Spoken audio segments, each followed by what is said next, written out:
tidak segarang gitu kok. Organisasi ini memang organisasi yang spiritnya itu sharing and growing together, jadi memang kita lebih mengedepankan peningkatan kompetensi guru. Terima kasih Bu Dita dan teman-teman yang sudah menghadirkan Ikatan Guru Indonesia bagi kami para guru di Indonesia.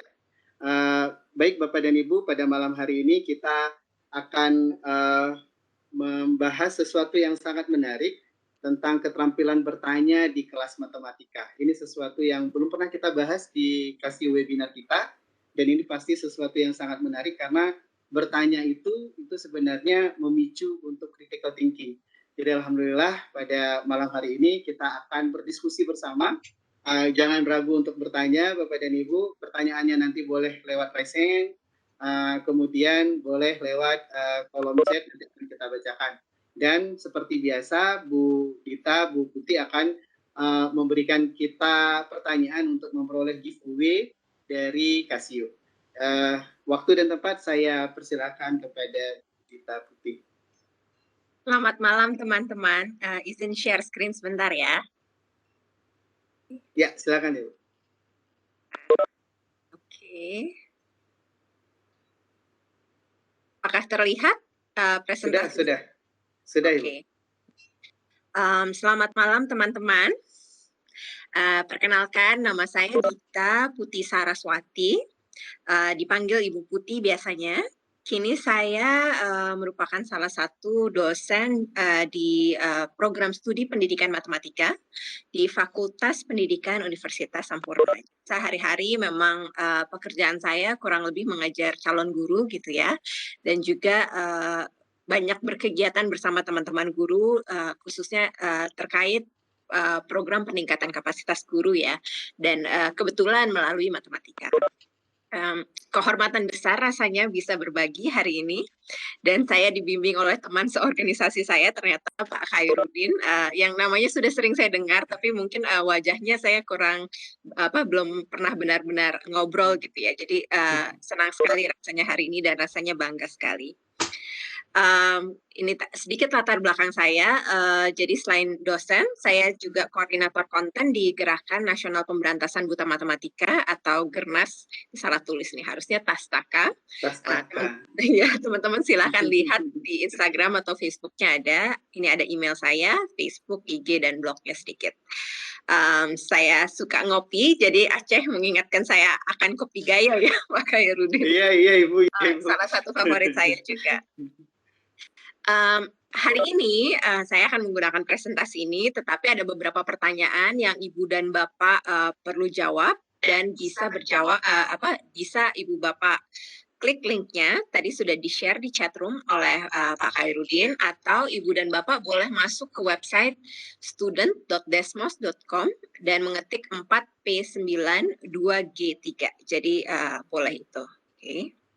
Tidak semuanya akan menggunakan itu, nanti saya akan berikan instruksinya kapan kita menggunakan itu.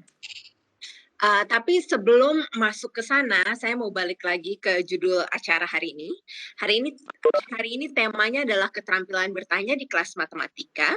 Kalau kita lihat di captionnya Casio gitu ya, keterampilan di sini ya banyak berbicara tentang keterampilan siswa bertanya. Tapi sebelum sampai ke sana, saya ingin mengajak Ibu dan Bapak justru merefleksikan keterampilan bertanya di kelas masing-masing. Pertanyaannya kenapa ya saya bisa sampai membawakan topik ini gitu ya. Jadi ceritanya di kampus saya memang ada mata kuliah namanya Classroom Language Strategies, jadi strategi berbahasa di dalam kelas gitu ya, termasuk di kelas matematika. Dan salah satu itu dibagi menjadi dua, jadi tentang menjelaskan dan memberikan contoh, dan juga tentang bertanya dan merespon pertanyaan. Dan zaman dulu ya, beberapa tahun yang lalu, kira-kira tahun 2011, 2012, mata kuliah itu satu semester lamanya sepanjang 3 SKS. Jadi dalam 3 SKS, kami benar-benar belajar untuk mengasah keterampilan bertanya. Jadi cukup panjang gitu ya, walaupun kayaknya cuman gampang gitu loh. Cuman bertanya, siapa sih guru yang nggak suka bertanya? Siapakah siswa yang nggak suka bertanya? Kan nggak juga ya, tapi ternyata ada keterampilannya, ada ilmunya.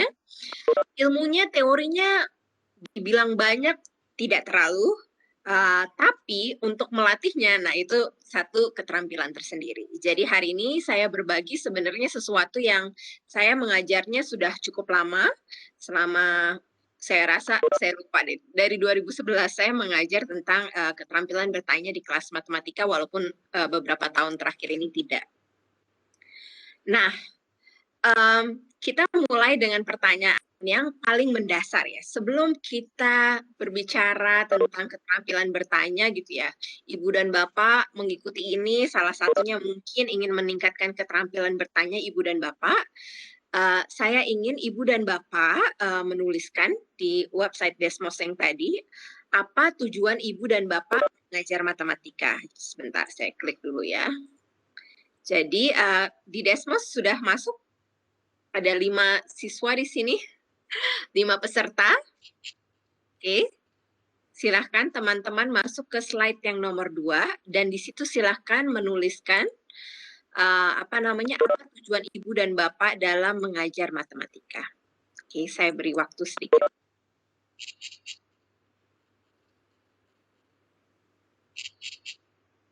Bapak dan Ibu boleh langsung klik, itu ada di kolom chat kita Bapak dan Ibu.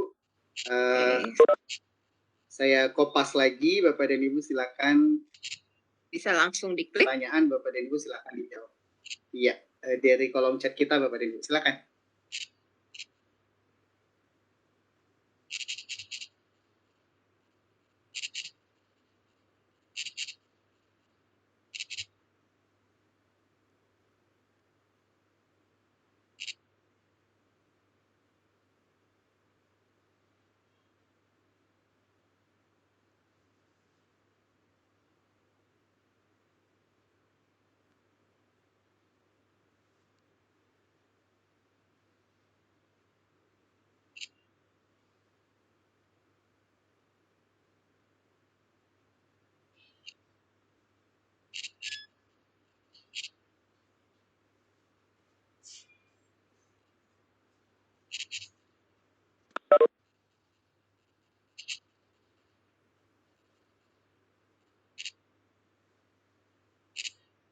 Apakah bisa? Ada kesulitan? Terlancar? Kalau lancar boleh kasih jempol. Oke. Reaction ya. Ya, di reaction itu ada jempol Bapak dan Ibu boleh ditekan. Kalau lancar boleh kasih tanda jempol. Oke. Oke.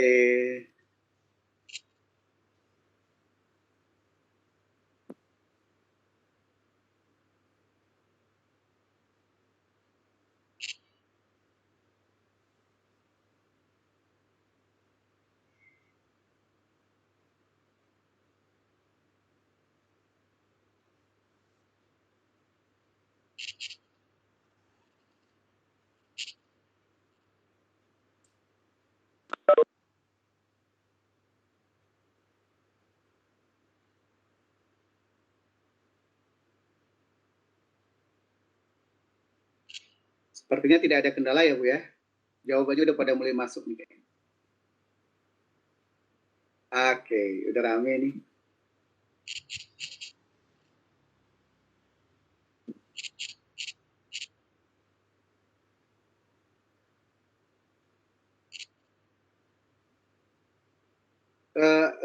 Suaranya unmute Ibu. Mohon di unmute. Bu Dita, suaranya termute itu. Oke, mohon maaf. Oke, iya. Ya. Jadi ada beberapa jawaban, kita bisa lihat di sini ada yang bilang memperbaiki pengetahuan siswa tentang pembelajaran matematika yang kontekstual dan bermanfaat bagi kehidupan sehari-hari. Jadi pengetahuannya ya. Ada yang bilang mengasah kemampuan bernalar, berpikir kritis, dan mengkomunikasikan penalaran tersebut.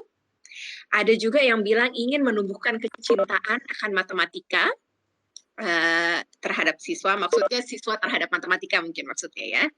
Ada yang ingin mencerdaskan siswa lewat mata pelajaran matematika.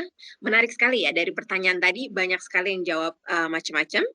Ada yang mengamalkan ilmu, ada yang memiliki keterampilan berhitung sehingga mereka juga punya bekal hidup di masyarakat, meningkatkan kemampuan peserta dalam peserta didik dalam mengaplikasikan matematika, memfasilitasi siswa dengan kemampuan berpikirnya, dan memberikan kemampuan dasar, dan ada macam-macam lagi ya. Jadi sangat menarik ya, di antaranya ada yang tentang penalaran, ada tentang pengetahuannya, ada yang tentang keterampilannya gitu ya. Mengkomunikasikan pikirannya dan berpikir kritis. Oke, kita kan balik lagi ke sini. Jadi memang ibu dan bapak pasti beda-beda tujuan mengajarkan matematikanya. Tapi ini ada sedikit pandangan dari Reis yang mungkin bisa membantu kita mengingat kembali apa tujuan mengajar matematika. Jadi yang pertama dia bilang adalah memfasilitasi siswa untuk memaknai berbagai konten matematika. Jadi matematika itu harus dimaknai ya. Jadi memaknai itu artinya dia tahu hubungan antara konten tersebut dengan lingkungan sekitar, ataupun apa namanya itu membuat menjadi sesuatu yang berkesan bagi dirinya gitu ya. Jadi kontennya itu perlu dimaknai. Jadi yang dimaknai itu apanya?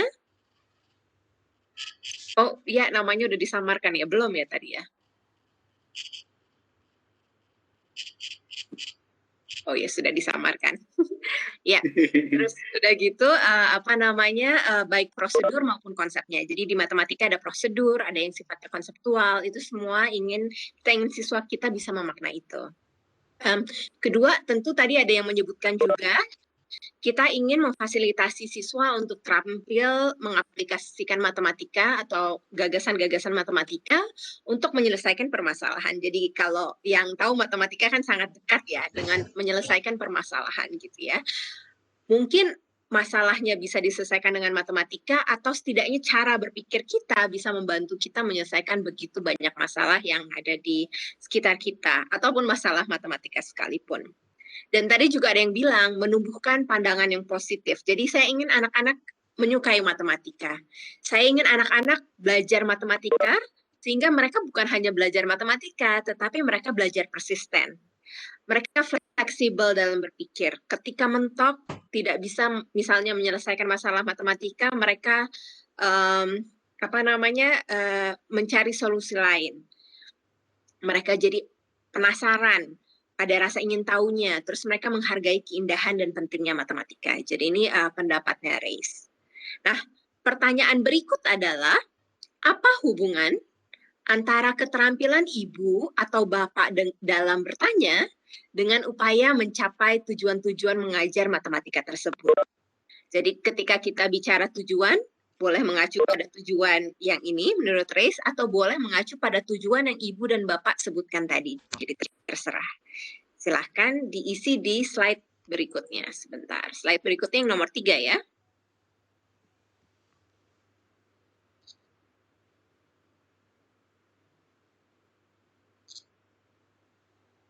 Kenapa ibu dan bapak guru harus terampil bertanya? Itu kurang lebih pertanyaannya maksudnya.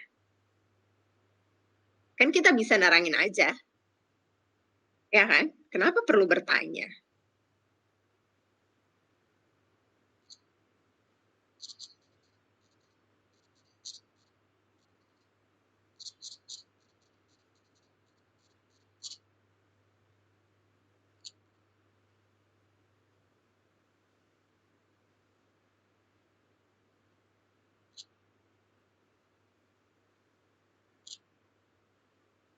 Nama samarannya boleh dipesan, Bu? Kayaknya nggak bisa deh, dia otomatis bukan? Enggak, saya kayaknya nggak pengen Aristotle gitu, saya kepingin nggak pengen Aristotle Brad Pitt gitu. Ya, saya kepingin Brad Pitt misalnya gitu. Ini kalau pakai aplikasi ini emang ini nama samarannya nama matematikawan tuh, ada namanya aja Caroline Series gitu kan, Gauss, aduh benar-benar emang begitu. Kira bisa mesen jadi Tom Price atau ada yang bilang bertanya meningkatkan kemampuan berpikir seseorang. Tapi kenapa guru harus bisa bertanya? Kemampuan berpikir siapa yang mau ditingkatkan? Ada yang bilang karena guru berperan sebagai fasilitator. Apakah fasilitator harus punya keterampilan bertanya? Agar dapat memahami dan membaca soal dan mampu menyelesaikan soal serta aplikasinya dalam keseharian. Apa hubungannya dengan keterampilan guru dalam bertanya? Siapa yang harus memahami atau menyelesaikan soal dan aplikasinya? Lihat, saya mencoba menanggapi beberapa jawaban Ibu dan Bapak dengan pertanyaan. Setiap pertanyaan membutuhkan respon.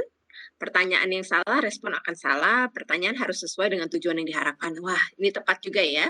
Jadi ada tujuan. Kalau kita mau anak kita berpikir, maka jenis pertanyaannya juga harus pertanyaan yang memancing keterampilan berpikir, ya kan?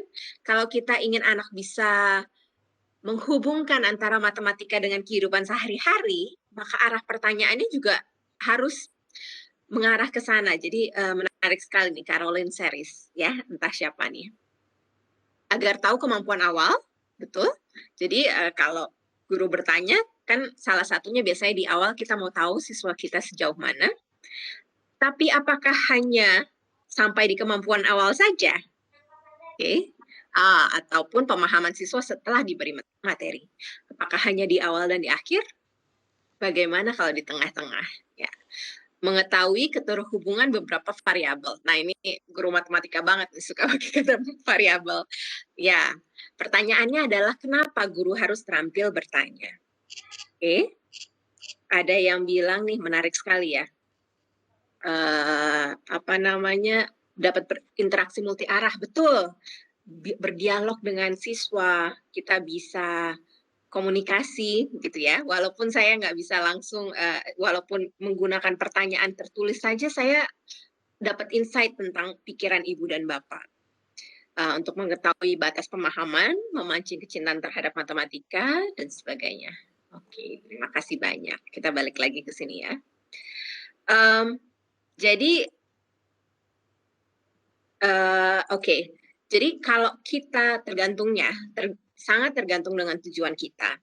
Tapi kalau kita sepakat bahwa tujuan belajar matematika diantaranya ini memfasilitasi siswa memaknai berbagai konten, prosedur, maupun konsep matematika, membantu siswa lebih terampil mengaplikasikan berbagai gagasan matematika, dan untuk menyelesaikan masalah, dan punya disposisi, persistensi, fleksibilitas, dan sebagainya, itu salah satu hal yang paling penting di kelas matematika itu apa yang disebut dengan dialog yang bermakna.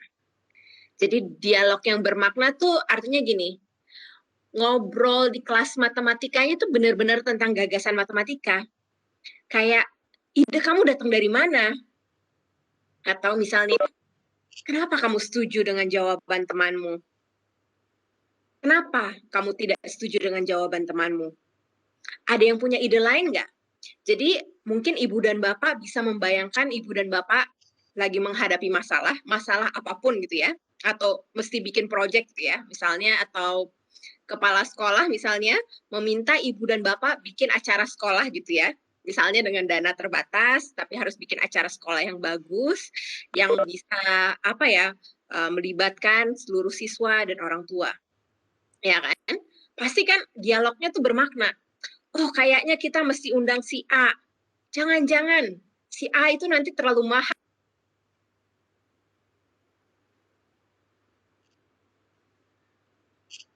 Siswa untuk ikut tampil atau ikut membantu kita. Oh, kayaknya di sekolah kita nih ada siswa yang suaranya merdu sekali, kita akan undang dia, kalau dia nyanyi pasti teman-temannya suka. Tujuannya adalah membuat acara yang bisa melibatkan seluruh pemangku kepentingan di sekolah, maka akan ada dialog yang arahnya terus ke arah sana. Pertanyaan di kelas matematika juga kurang lebih arahnya seperti itu. Jadi apa tujuan kita, itu harus jelas, dan kalau tujuan kita sudah jelas, maka kita akan mengajukan pertanyaan-pertanyaan yang akan membantu mengarahkan siswa kita maupun membantu kita untuk memastikan bahwa tujuan-tujuan tersebut tercapai.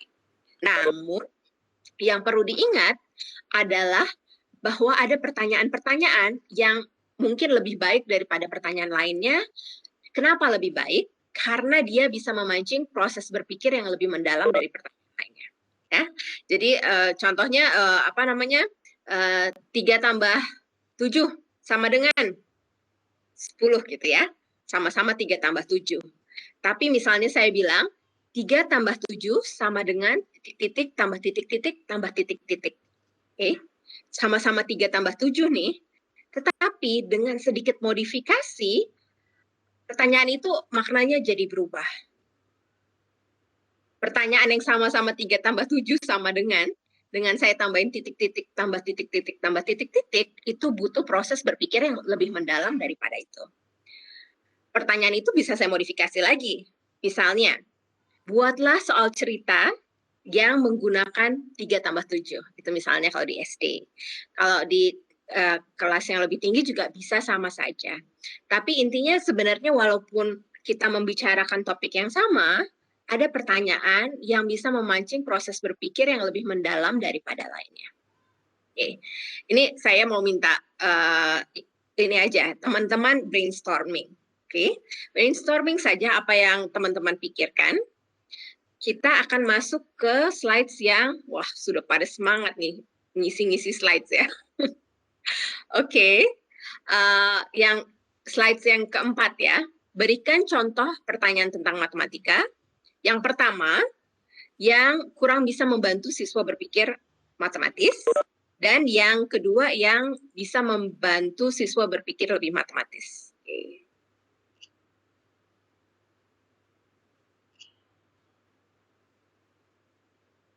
Oke, Ibu dan Bapak kan dari kelas yang beda-beda ya, jadi mungkin akan beragam. Nah, ini ya. Kalau nggak salah, sebentar. Itu kalau kita mau, sebentar. Kita bisa masukin rumus-rumus ya. Jadi di sini ada type math. Nah, itu kita bisa masukin tuh X pangkat 2 gitu. Tinggal pakai tanda topi, tanda-tanda simbol-simbol matematika itu. Jadi bisa kita tambahin itu.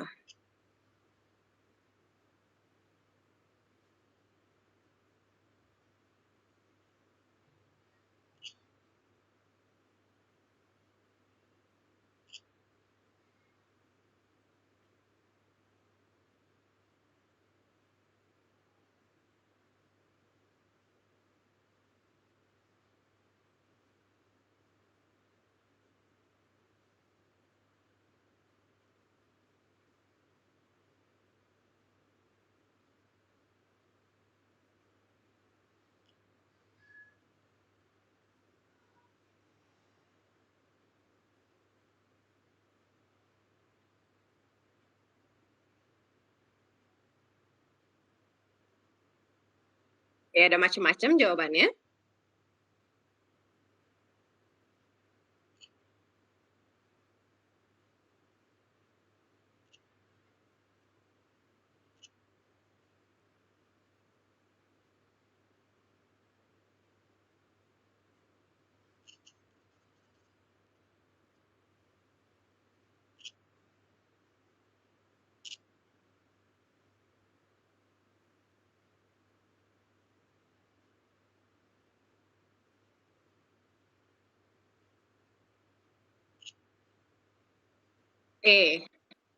Jangan lupa yang diisi pertanyaan yang bisa membantu anak berpikir lebih dalam dan tidak. Saya kasih sedikit hint ya. Jadi kadang-kadang pertanyaan yang sama, gitu ya. Oke, ini menarik nih. Saya mau panggil nih yang bikin pertanyaan ini. Oh, Aristotle. Aristotle Bapak Khairuddin ya? Bukan Bu. Saya cuma ngaku aja. Ngaku aja. Oke. Ada nggak yang mau ngaku Aristotle nih siapa? Ayo. Bentar. Aristotle siapa? Yang, sorry. Raise your hand. Ayo. Oke. Yang ngomongin rumus luas persegi panjang. Boleh saya panggil yang itu?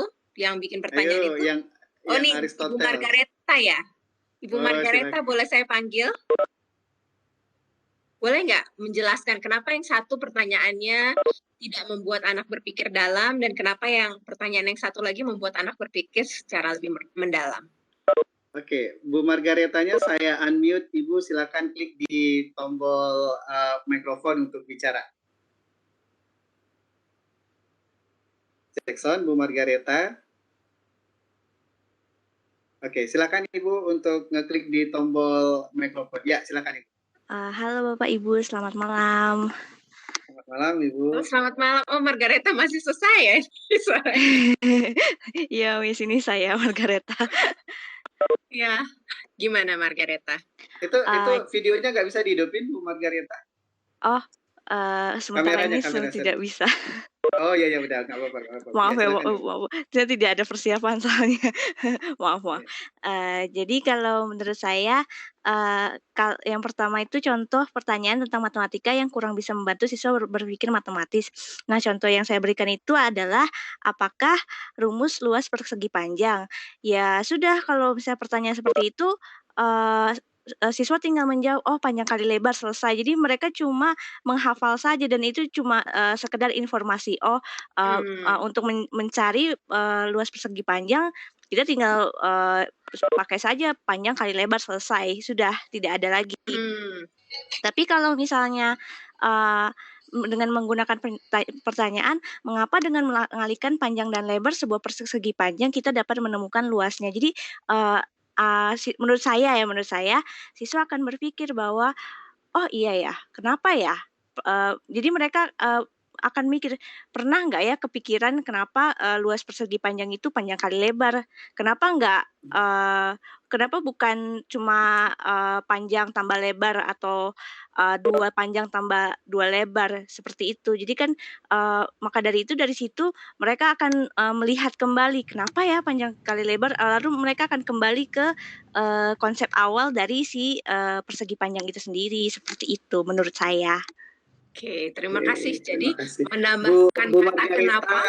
Iya. Bu Margareta dari sekolah mana atau dari kampus mana? Saya dari Sampurna University, Pak. Oh, oke. Saya nggak tahu nih Margareta tadi mahasiswa saya. Saya pikir Ibu Margareta di mana? Iya, ini saya. Oke, Bu Margareta. Terima kasih. Terima kasih, Bu. Terima kasih. Oke, saya mau panggil satu lagi. Ini menarik jawabannya. Sofus Lee. Sofus Lee, pertanyaannya.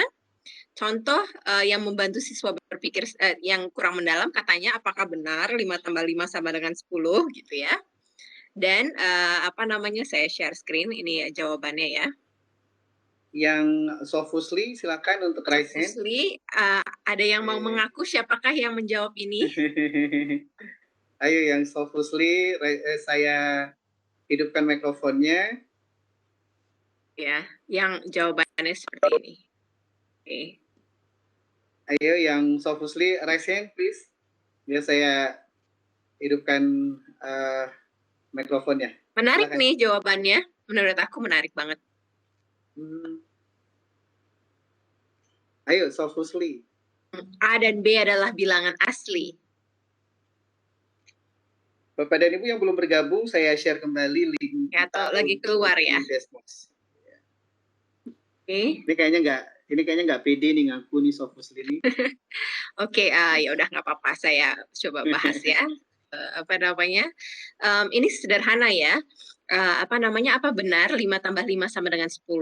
Kalau menurut saya pertanyaan yang pertama itu sebentar Bu Dita. Iya, yang Pak Tajudin. Pak Tajudin, boleh. Nggak apa-apa, saya aktifkan. Oh, nanti diaktifkan oleh panitia. Iya, oke, Pak Tajudin. Udah, silakan klik di itu, Pak. Silakan klik di mikrofonnya, silakan. Iya, selamat malam, Bu. Ya, maaf tadi enggak ini ya. Nggak apa-apa. Kayak kenal juga nih saya. Iya. Jadi saya tadi menjawab untuk pertanyaan yang tidak mendalam, namun bisa siswa selesaikan dengan mudah itu, menurut saya ya pertanyaan simpel saja. Misalnya 5 tambah 5, kenapa menghasilkan angka 10 misalnya. Kemudian untuk pertanyaan yang membuat siswa untuk berpikir mendalam itu, saya buat suatu angka atau suatu variabel, nanti mereka bisa menebak, istilahnya dengan pertanyaan terbuka, mereka nanti diharapkan bisa menentukan sendiri berapa nilai A dan B-nya itu, sehingga kalau dijumlahkan menghasilkan angka 10. Begitu aja, Bu. Iya, terima kasih. Terima kasih Pak Tajudin. Pak Tajudin dari sekolah mana, Bapak? Saya dari SMA Madani, Bu, Palu. Oke, dari Palu. Terima kasih banyak ya masukannya. Sama-sama, Bu. Pak Tajudin ini memberikan contoh yang sangat sederhana, bahwa pertanyaan yang sederhana kalau kita modifikasi sedikit aja, itu bisa menjadi pertanyaan yang membantu anak lebih berpikir. Nanti kita latihan lagi ya. Jadi kan sering kita kayak gini, 5 tambah 5 sama dengan 10, bener kan? Terus anak-anak jawab bener, kan?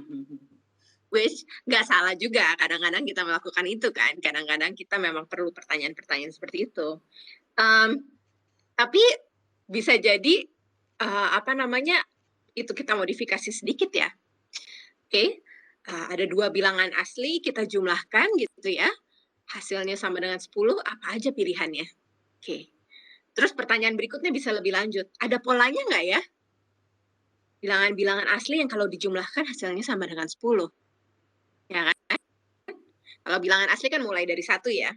Nanti kita bisa lihat tuh ada polanya kan? 1 tambah 9, 2 tambah 8, 3 tambah 7. Kita lihat di kirinya, setiap di kirinya naik sebanyak satuan, kan? Di bilangan yang satu lagi akan turun sebanyak satuan dan berpola. Bahkan kalau ini, kamu bisa tunjukkan nggak misalnya bahwa bilangan-bilangan yang membentuk membentuk 10, membentuk bilangan 10 itu di matematika penting banget, khususnya di tingkat SD. Itu namanya bilangan pembentuk 10. Apa saja? Ya, bisa juga dimulai dari bilangan cacah, misalnya dari 0 atau bilangan asli. Oke, tunjukkan dengan benda-benda misalnya. Oh, kalau daun yang hijau ada 1, daun yang merah ada 9, maka ada 10 daun di satu baris, dan sebagainya. Oke, kenapa ya bisa berpola seperti itu? Langsung berubah. Dialognya kan langsung jadi bermakna gitu, jadi mikir gitu kan. Oke, itu contohnya. Terima kasih banyak Pak Tajun, itu contoh yang sangat menarik. Oke, kita akan lanjut lagi ke teorinya. Jadi saya bolak-balik nih, kalau Ibu dan Bapak perhatikan, saya bolak-balik mengajukan pertanyaan, balik lagi ke teori, mengajukan pertanyaan, dan balik ke teori. Jadi itu memang disengaja. Oke, jadi Pak Tajun tadi menyebutkan tentang pertanyaan terbuka gitu ya, itu benar sekali gitu ya. Jadi ada beberapa buku, diantaranya kayak Good Questions in Mathematics, pertanyaan yang baik di kelas matematika, dan beberapa jurnal lainnya. Di antaranya ini ada yang disebutkan oleh Andrews dan Bandemer gitu ya. Jadi pertanyaan guru bisa memancing siswa untuk melakukan dialog-dialog atau gagasan yang bermakna. Oh sorry, bukan yang ini. Sorry, yang ini. Oke, ini Schuster dan Anderson 2005. Mereka mengatakan pertanyaan-pertanyaan yang baik di kelas matematika itu seperti apa? Baik di sini diartikan adalah pertanyaan yang membantu siswa memaknai matematika secara bermakna ya, membantu mereka berpikir secara matematis. Jadi yang pertama, pertanyaan itu membantu siswa make sense memaknai matematika. Luas, tadi kan diberikan contoh oleh Ibu Margareta ya, tentang luas persegi panjang. Asal-usulnya dari mana sih? Kenapa sih luas persegi panjang adalah panjang kali lebar? Gitu.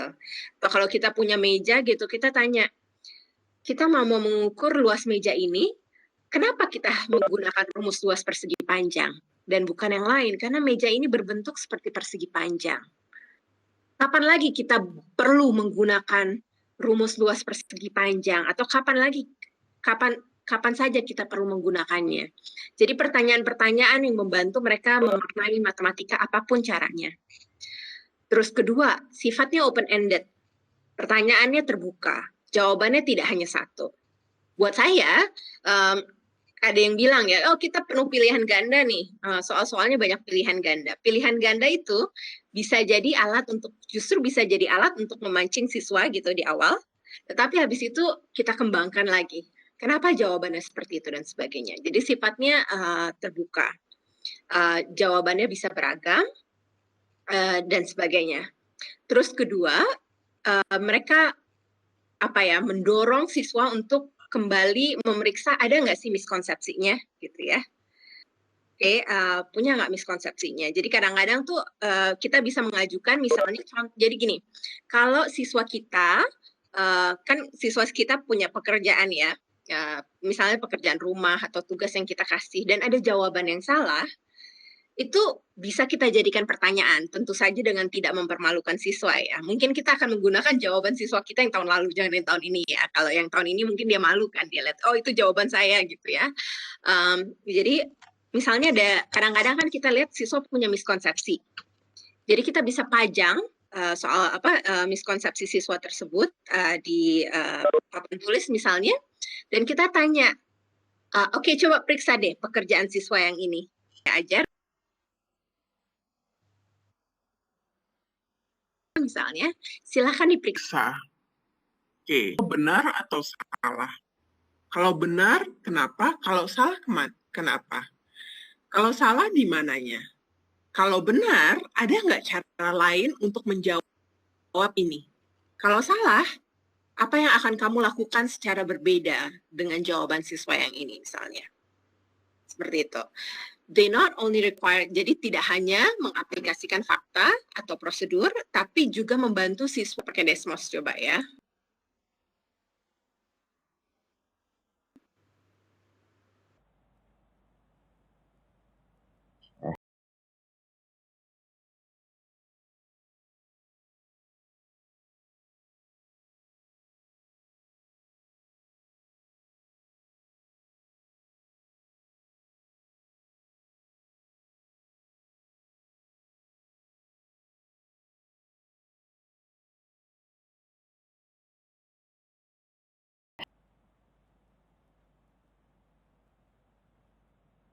Saya kasih contoh ya, pakai grafik aja, oke?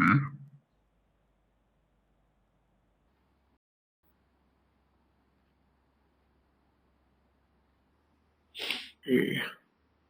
Terus, pertanyaannya bisa sesederhana ini. Apa ya hubungannya antara misalnya grafik yang biru dengan grafik yang merah? Apakah ada persamaannya? Apakah ada perbedaannya? Jadi bisa melihat hubungannya. Oke. Atau pertanyaannya bisa seperti ini misalnya.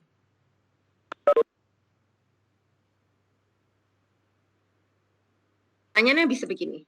Kenapa ya garis yang merah ini Y sama dengan X itu hanya berupa garis lurus, sedangkan Y sama dengan X kuadrat bisa berubah berupa kurva. Kenapa ya bisa berbeda? Terus pertanyaan itu mungkin nggak bisa langsung dijawab. Oke, sekarang diskusikan. Kenapa ya bisa berbeda? Apa yang membuat mereka berbeda? Jadi siswa bisa mendiskusikan itu. Mereka misalnya bisa, oke, kita tes aja yuk, masukin. Apa yang terjadi kalau X-nya negatif 4, negatif 3, negatif 2, negatif 1, dan seterusnya. Kalau kita masukin ke sini, oh ternyata hasilnya seperti ini, kalau di koordinat kartesian seperti ini, kalau garis seperti ini, dan sebagainya. Jadi walaupun dengan sesuatu yang kelihatannya sangat sederhana, ya, Y sama dengan X, persamaan yang sangat sederhana, Y sama dengan X pangkat 2, persamaan yang sangat sederhana, kita bisa mengajukan pertanyaan-pertanyaan yang membuat siswa kita berpikir. Oke.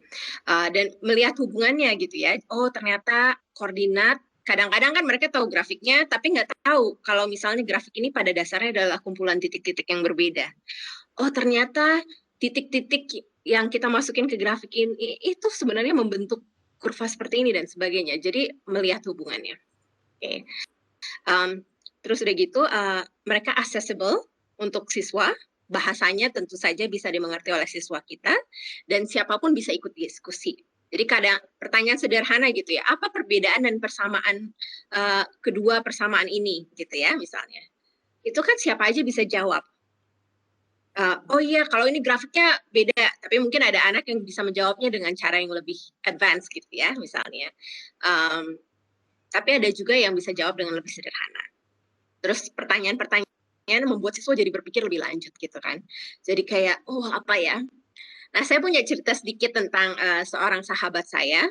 Dan saya rasa sebenarnya dengan pembelajaran online seperti sekarang itu bisa dilakukan. Jadi dia guru SD, namanya Pak Agung.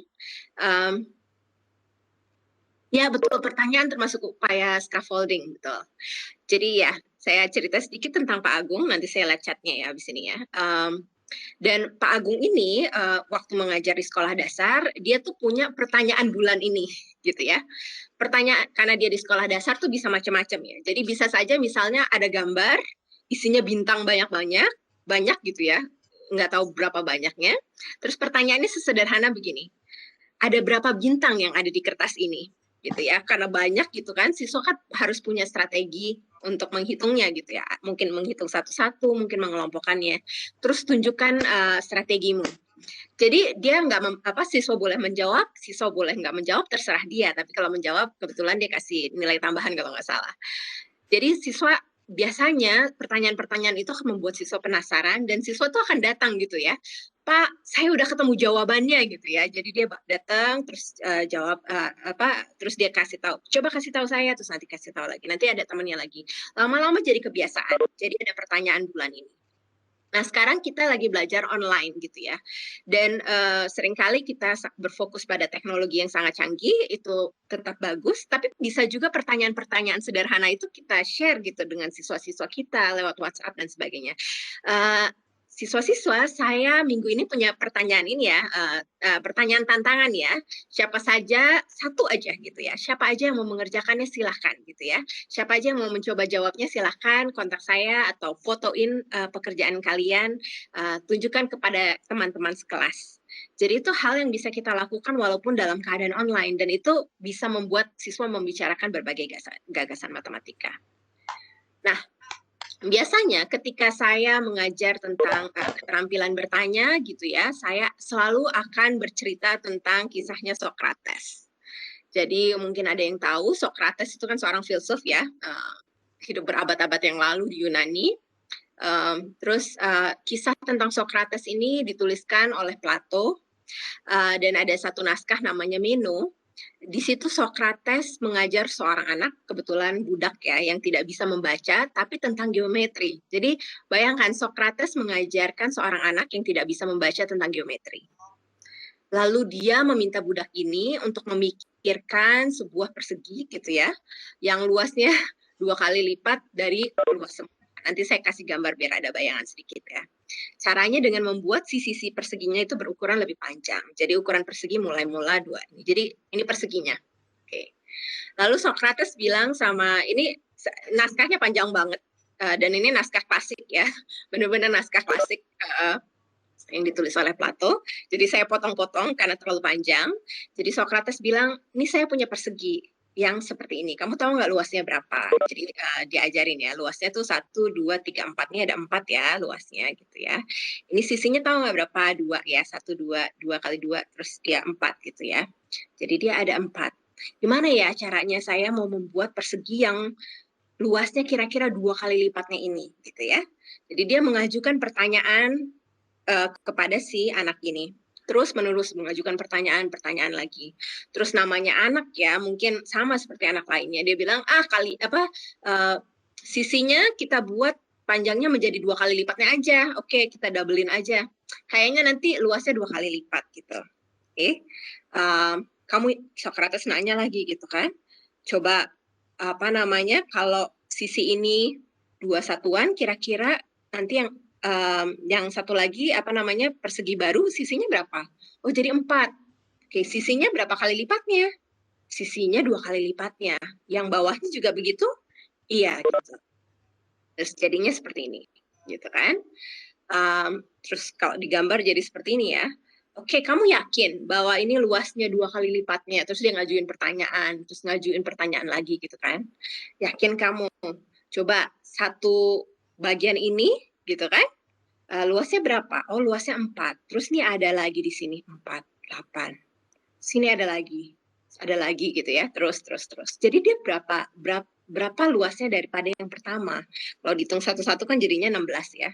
Terus dia naik. Pokoknya Socrates bertanya lagi sampai si anak sadar bahwa oh iya ini itu bukan 2 kali lipatnya luasnya ini, tetapi 4 kali lipatnya. Jadi kalau sisinya didabelin ya, sisinya dibuat menjadi 2 kali panjangnya dari sisi semula, maka luasnya itu malah jadi berapa?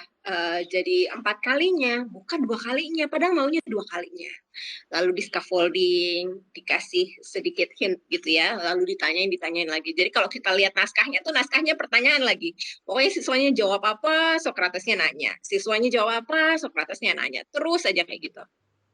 Sampai akhirnya si anak laki-laki menemukan bahwa oh kalau mau luasnya itu dua kali lipat dari luas semula, maka kita bikin seperti ini, terus kita panjang sisinya bakal sepanjang ini. Jadi kayak ada diagonalnya gitu ya. Karena ini nanti setengahnya dari sebelah sini. Tapi panjang lah ininya, dialognya. Tetapi intinya adalah Socrates mengajukan pertanyaan terus. Saya tidak menceritakannya dengan lengkap, tetapi semoga ada sedikit bayangan. Nah, kita masuk lagi ke pertanyaan berikut. Gitu ya. Tadi saya cerita sedikit tentang Socrates, gitu ya. Kita masuk tadi saya loncat yang ini. Kita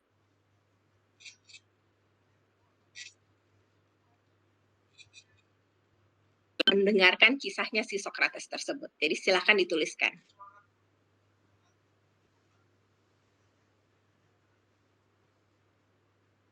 Oke, di slide nomor 6.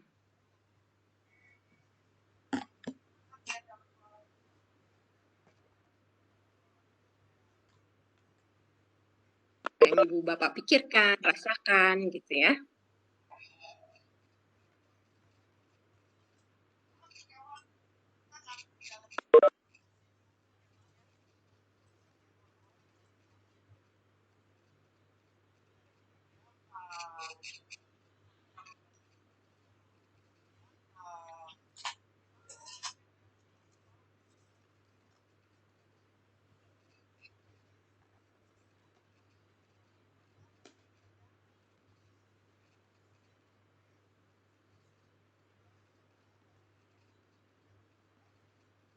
Yang mesti Ibu Bapak ingat, ini anak laki-lakinya tidak bisa baca tulis ya.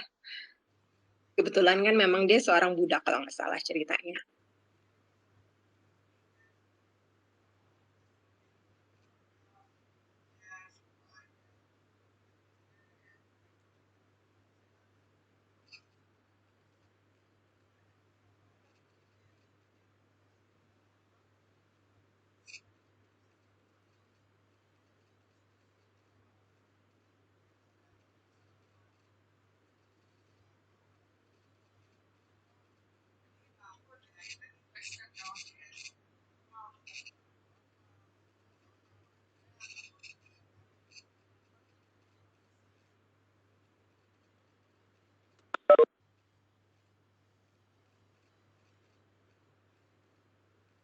Sambil nunggu jawabannya sambil baca chatnya ya.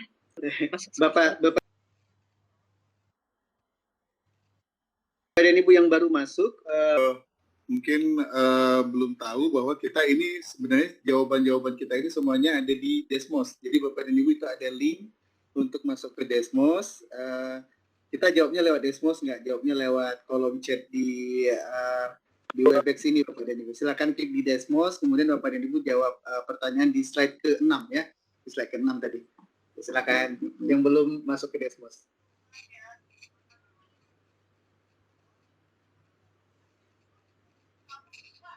Tadi ada yang komentar menarik nih, gimana nih, guru udah nanya, siswa nggak jawab-jawab sampai akhirnya pusing. Karena guru nggak sih jawabannya. Ya, kadang kalau menurut saya bukan berarti kita nggak boleh kasih jawaban ya. Kadang-kadang kan kita melakukan proses itu ya bolak-balik. Tetapi selama kita bisa bertahan, bertanya dulu. Jadi boleh, nggak dilarang. Tapi maksudnya akan beda reaksinya. Nanti kita bahas ini sedikit lebih lanjut.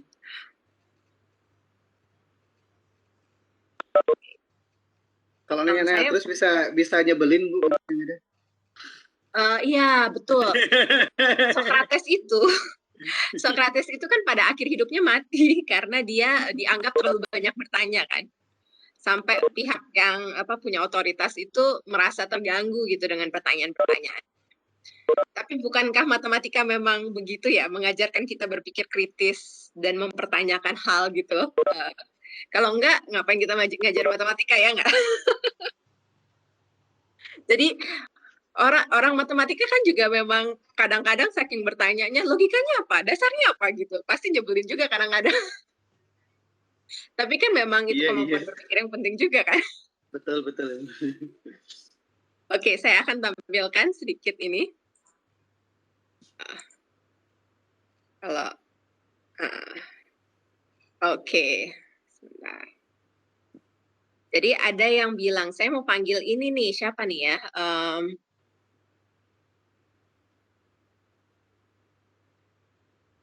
Sofusli nih, Sokrates mencoba menggali kemampuan berpikir matematis siswa dengan memberikan pertanyaan, di mana pertanyaan tersebut mengharuskan siswa untuk mengikuti alur pikiran Sokrates. Coba kita panggil. Sofusli bukannya Pak Tajudin tadi? Udah ya? Oh, kalau udah yang Pak lain. Tajudin. Pak Tajudin ya? Iya, kayaknya Pak Tajudin tadi Sofusli. Ini Carl Jacobi deh. Bertanya dimulai dari hal sederhana. Siapa nih? Yang Carl Jacobi boleh raise hand, Bapak dan Ibu, biar saya... Bertanya dimulai dari hal yang sederhana. Boleh raise hand atau boleh tulis di chat namanya. Saya. Oh iya, oke. Oke, silakan. Oke. Iya, Pak Tajudin udah ngaku Sofusli. Betul, Pak. Gantian kalau gitu yang lain. Yang lain tadi siapa, Bu? Maaf. Carl Jacobi yang bilang bertanya dimulai dari hal sederhana. Jika belum mendapat jawaban, turunkan atau ganti pertanyaan dengan yang menggiring, gitu ya. Silakan Bapak dan Ibu yang merasa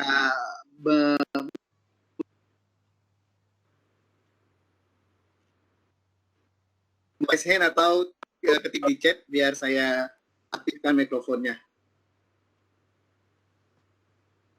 Carl Jacobi ya, bukan Carl Jokowi. Ada yang Bapak dan Ibu, silakan. Ayo, raise hand. Kalau nggak bisa terdengar suaranya memang karena disetting sama panitia tampaknya. Memang karena kita set untuk tidak. Tapi boleh tulis di chat. Oh, tuh ada yang Pak Budi Sutrisno bukan tadi yang bilang itu? Enggak, yang tepuk tangan kayaknya Bu Lydia ya. Tapi boleh ketik di kolom chat Bapak Ibu yang siapa yang menulis yang menjawab, tadi itu ya? Yang menulis jawaban seperti itu Bapak dan Ibu. Jawabannya bertanya dimulai dengan hal yang sederhana. Oke, silakan. Raise hand. Saya Pak tuh, Ibu Lydia. Bu Lydia, betul lah. Tadi yang tepuk tangan juga Bu Lydia. Sebentar ya Bu Lydia, saya aktifkan dulu. Oke, Bu Lydia. Oke, silakan hidupkan mikrofonnya Bu Lydia. Klik di tombol mikrofon.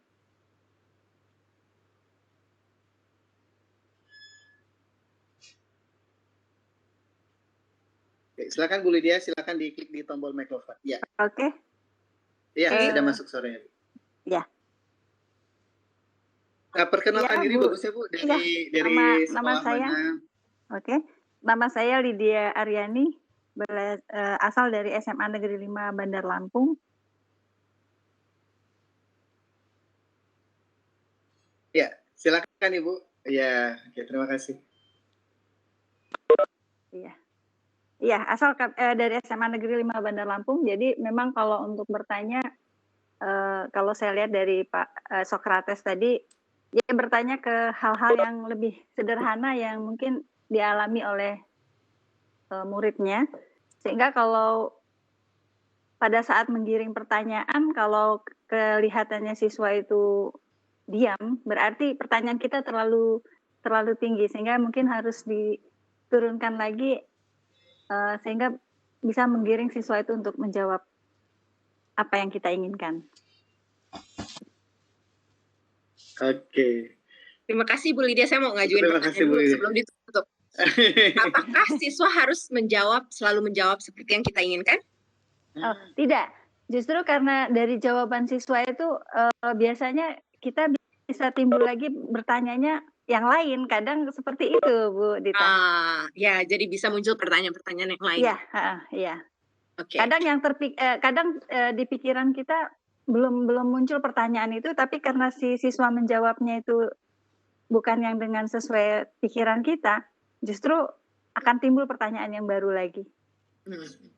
Jadi kita saling mengajukan pertanyaan sehingga bisa berdialog sebenarnya dengan siswa ya. Iya. Jadi kalau kita perhatikan Sokrates, sebenarnya kalau kita baca lagi naskahnya, Sokrates itu benar-benar bertanya. Dia yang dia tanyakan hal-hal yang mendasar, mulai dengan sederhana, lalu dia melakukan konfirmasi kayak, kamu yakin seperti itu?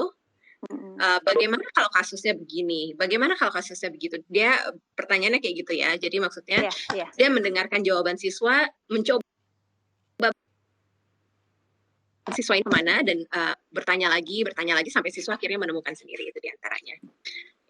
Terima kasih Ibu. Terima kasih Bu Lydia. Sama-sama. Saya share sedikit ya pertanyaan yang muncul ya ketika, atau perasaan saya lah ya sedikit, apa yang muncul ketika saya dengerin kisahnya Socrates, dan mungkin Ibu dan Bapak merasakan juga ya. Jadi pertanyaan yang muncul, udah kelihatan belum layarnya ya? Belum Ibu. Oke. Ini udah mulai. Oke, sudah Ibu. Oke. Jadi ini beberapa hal yang muncul dalam pikiran saya mendengarkan kisah Socrates ya. Socrates cuma ngajarin satu anak, ya kan? Satu anak, dialognya panjang banget. Gimana kalau kelasnya besar, ya kan? Terus pertanyaan lain yang muncul adalah, ya iyalah Socrates ngajarnya pakai bertanya, dia kan filsuf gitu ya. Kerjaannya emang bertanya tiap hari, semuanya ditanyain, nggak ada hal yang nggak dia pertanyakan gitu ya. Bahkan sampai yang itu tadi saya cerita ya, dia diadili karena bertanya gitu ya, dianggap menggelisahkan otoritas sampai akhirnya dia dihukum mati malah, ya kan? Masa iya sih kita mesti kayak Socrates gitu? Jadi itu ini. Terus pertanyaan lain yang muncul ya sebagai guru gitu, kalau nanyanya mesti kayak Socrates gitu, ya ampun butuh waktu lama, kapan materi yang saya mau ajarkan ini selesai gitu ya, materinya banyak banget, apa yang harus saya lakukan gitu kan. Jadi ini beberapa hal yang muncul di dalam kepala saya, pertanyaan-pertanyaan yang muncul di dalam kepala saya. Lalu kalau saya pikir-pikir lagi gitu ya, perlu nggak sih kita kayak Socrates? Ya kalau mau jadi filsuf seperti Socrates ya silakan saja. Tapi nggak perlu juga sih sebenarnya. Tetapi terlepas dari itu kita bisa belajar dari Socrates bahwa kita bisa loh mengajar dengan bertanya. Memungkinkan loh mengajarkan suatu konsep tanpa benar-benar menjelaskan semuanya, diterangin selama 1 jam, itu mungkin. Jadi setidaknya kita punya bayangan kelas yang isinya pertanyaan semua. Ada nih, walaupun belum tentu kita bisa seperti itu. Tetapi kita juga bisa meningkatkan keterampilan bertanya kita. Nah, di sesi hari ini sebenarnya saya mungkin nggak banyak kasih contoh-contoh pertanyaannya lebih banyak, nanti kita bisa pelajari bersama. Tetapi saya akan share sedikit tips-tips bagaimana meningkatkan keterampilan bertanya kita. Dan kalau di kampus saya waktu itu, kalau saya ngajar mata kuliah ini itu benar-benar dilakukan oleh mahasiswa saya, sehingga akhirnya mereka keterampilan bertanyanya meningkat ketika mereka lulus. Banyak mahasiswa saya yang datang kepada saya dan mengatakan bahwa ya ampun ternyata pelajaran tentang bertanya itu ngaruh banget. Sekarang tuh saya lebih terampil.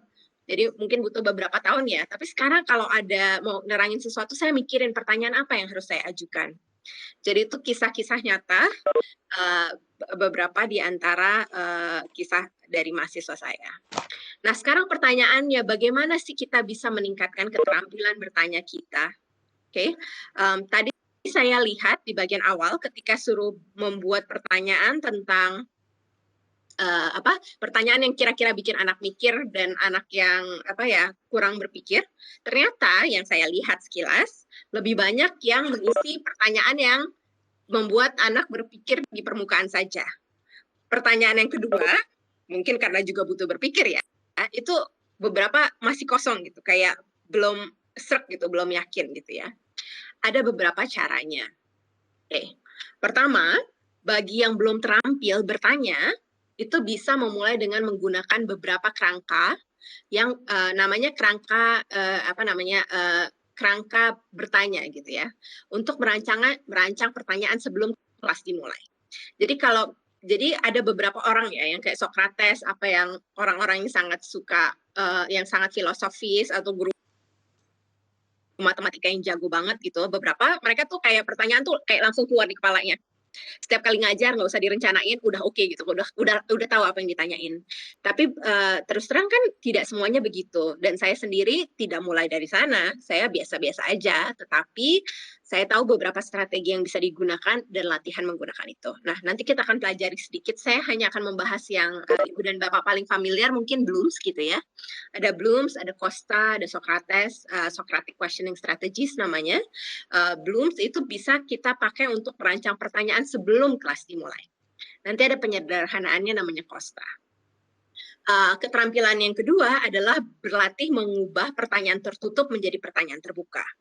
Jadi saya selalu menganggap, ketika kita mau berubah gitu, kita mulai dengan apa yang kita miliki dulu. Oke, kita punyanya buku teks yang isinya pertanyaan-pertanyaan tertutup. Yang kita punya adalah soal-soal pilihan ganda. Salah satu cara latihannya, ambil satu soal pilihan ganda atau ambil salah satu soal yang ada di buku teks, lalu pikirkan, soal ini bisa saya modifikasi nggak ya? Ini pertanyaannya tertutup nih, bisa nggak saya modifikasi jadi pertanyaan terbuka? Jadi kalau di kelas saya, biasanya yang saya lakukan untuk mengajarkan mahasiswa berlatih ini, saya biasanya kasih beberapa pertanyaan tertutup gitu ya di matematika, terus mereka harus mengubah pertanyaan itu menjadi pertanyaan terbuka.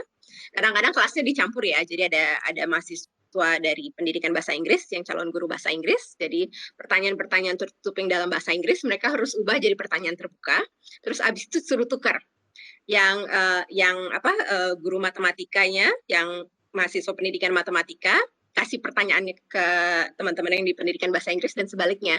Lalu mereka kan ngisi, reaksinya beragam, dibalikin lagi, habis itu direfleksikan. Oke, dari jawaban teman-temanmu, sesuai yang kamu harapkan nggak jawabannya? Apa yang kamu pelajari dari situ? Jadi mereka refleksikan. Itu salah satu strateginya. Strategi lain yang menurut saya juga sangat efektif adalah berlatih mempelajari strategi bertanyanya guru lain. Sekarang di YouTube banyak video tentang video-video pengajaran matematika, kita bisa belajar gitu ya. Oh, dia tuh ngajuin pertanyaan yang kayak apa sih kalau guru lain? Atau kalau kita punya teman di sekolah, boleh nggak ya saya lihat kelasmu gitu, kita perhatikan dia tuh kalau ngajuin pertanyaan yang kayak gimana gitu ya. Terus yang keempat, ini yang paling ekstrim, jadi di kelas saya di kampus itu ada satu bagian yang ekstrim, jadi ada tugas mandirinya. Jadi tugas mandirinya adalah berlatih mengajar, terserah mau mengajar 1 orang, 2 orang, 3 orang, 1 kelas. Jadi mahasiswa saya misalnya bisa berdua atau sendiri gitu ya. Mereka harus mengajar tapi tidak boleh menjelaskan sama sekali. Aja misalnya cuma membahas satu soal tertentu. Jadi latihan harus direkam, terus mereka bikin transkripnya dikumpulkan. Lalu habis itu transkripnya saya jelaskan sedikit menggunakan benar. Nah, mereka pokoknya terserah kamu lah. Kamu mau ngajar 15 menit, 20 menit, 30 menit, mau sejam, terserah. Tetapi kamu ngajarnya seminim mungkin menjelaskan. Jadi cukup melakukan proses ini 1 kali aja. Jadi nggak harus selalu ya, 1 kali aja. Habis itu kita refleksikan. Pengalaman ini ternyata di kelas yang terjadi memang mahasiswa mengakui waktu itu langsung. Sekarang kalau saya mau nerangin, saya mikirin pertanyaan apa dulu yang bisa diajukan sebelum saya nerangin. Jadi walaupun mereka tidak menjadi seperti Socrates, tetapi mereka mulai memikirkan cara-caranya bertanya. Dan mereka mulai oh ya jawaban siswa itu kadang-kadang bisa mengagetkan kita. Kita pengennya mereka jawab A, mereka malah jawab B. Maka harus kepikir pertanyaan apa lagi gitu. Jadi kalau mau, ini yang paling ekstrem yang terakhir. Nah, tadi saya bercerita tentang kerangka strategi bertanya untuk membantu merancang pertanyaan. Jadi ada beberapa kerangka. Kerangka yang mungkin ibu dan bapak paling familiar itu adalah Bloom's ya. Jadi kalau mau bikin RPP kan kita suka disuruh tuh pakai Bloom's gitu ya. Pakai C1, C2, C3, C4, C5, C6. Nah, tools yang sama, Bloom's ini bisa kita gunakan untuk juga merancang pertanyaan. Jadi yang tadi saya bilang, kalau kita guru yang sudah terampil bertanya, nggak ngerancang gini juga nggak apa-apa. Di kelas sedikit udah otomatis tahu apa yang mau ditanyakan. Tapi kalau belum, sebelum kelas, buatlah pertanyaan. Kalau ibu dan bapak sadari, dari tadi, PPT saya itu selalu ada bagian-bagian yang ada pertanyaannya. Dan pertanyaan ini dipikirkan, artinya saya desain sebelum kelas berlangsung. Karena keterampilan bertanya saya lumayan lah, agak lumayan, tapi kadang-kadang saya juga orangnya pelupa, lupa apa yang mau ditanyakan. Maka saya merancang beberapa pertanyaan sebelum kelas berlangsung. Jadi kalau ibu dan bapak lihat di PPT saya ini ada hal yang cuma 1 pertanyaan doang gitu ya, dan saya minta ibu dan bapak bereaksi. Jadi saya tahu keterbatasan saya, maka saya membuat pertanyaan-pertanyaan sebelum kelas dimulai. Nah, Blooms ini bisa jadi tools untuk membantu kita memastikan bahwa pertanyaan kita beragam. Nah, berikutnya, oh ya, kalau kita balik lagi, sekarang kita balik ke Desmos ya. Oke. Di Desmos ada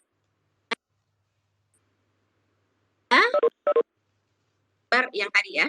Jadi ceritanya udah kelihatan ya layarnya ya. Jadi ceritanya ada segitiga gitu ya. Sudut dalamnya nih X, Y, dan Z gitu ya. Saya ingin ibu dan bapak memilih, nggak usah semuanya, 2 saja gitu ya. Misalnya strategi bertanya belum, yang mengingat kira-kira pertanyaannya apa. Kalau mengingat mah gampang ya. Ini jumlah sudut dalam segitiga, itu berapa gitu kan ya. Sudut dalam ya namanya ya. Pilih yang lain, misalnya memahami. Saya kasih contoh kalau memahami, misalnya berapakah nilai X tambah Y tambah Z dibagi 30 derajat. Tuliskan penalaranmu. Jadi itu contoh yang memahami gitu ya.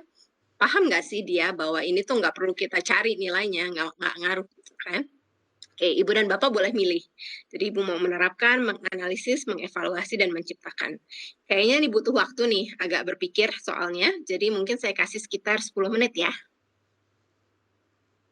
Oke, silakan ibu dan bapak dicoba dipikirkan. Pilih 2 saja dan dibuat pertanyaannya.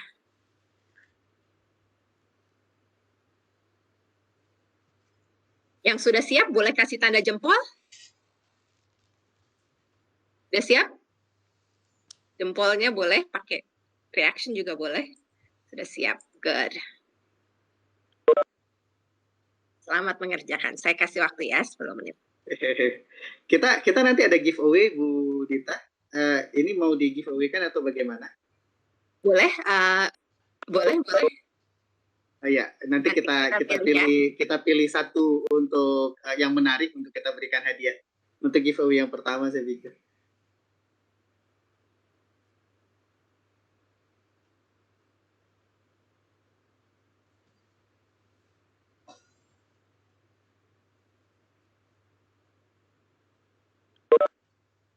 Sambil nunggu saya pasang musik terganggu nggak?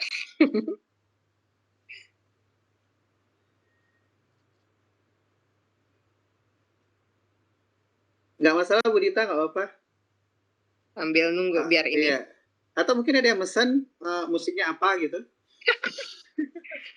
Yang agak tenang-tenang dikit kali ya. Nggak terlalu berisik. Kirain dangdut koplo gitu.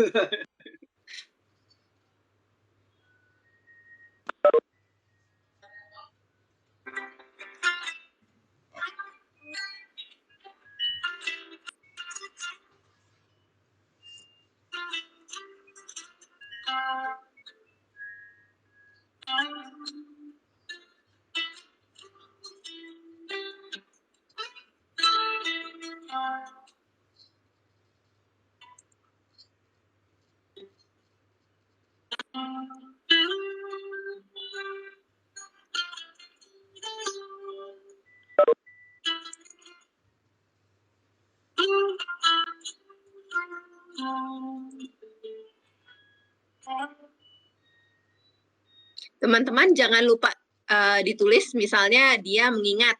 Yang mengingat pertanyaannya ini. Yang aplikasi pertanyaannya ini. Jadi silahkan seperti itu. Jangan lupa ditulis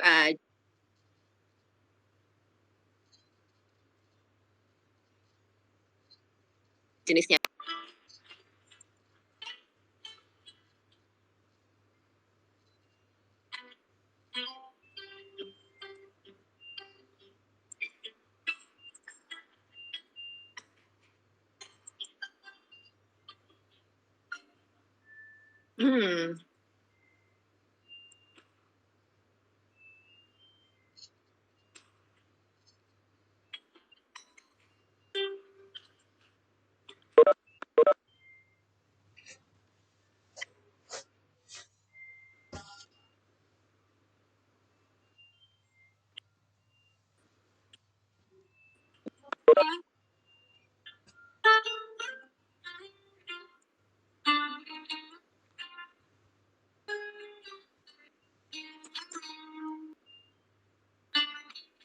bagi Bapak dan Ibu yang sudah selesai membuat pertanyaan di Desmos, Bapak dan Ibu jangan lupa untuk ngeklik link presensi dan link evaluasi agar memperoleh sertifikat dari kegiatan kita malam hari ini.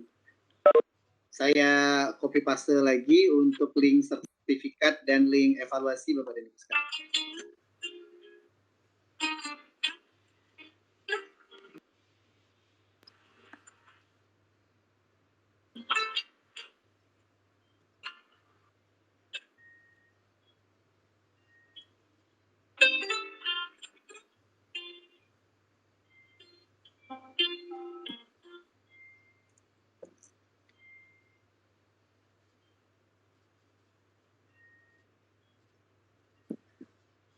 Bu Dita yang Desmos ini, kalau nama yang disamarkan itu nanti bisa kita tahu siapa nama aslinya. Kalau misalnya kita bisa konversi, bisa ya? Bisa.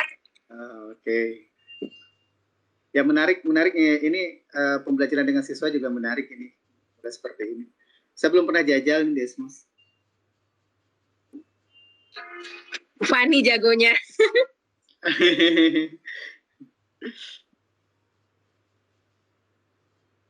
Kayaknya masih pada mikir nih. Seru kan mikir? Dikasih pertanyaan mikir-mikir.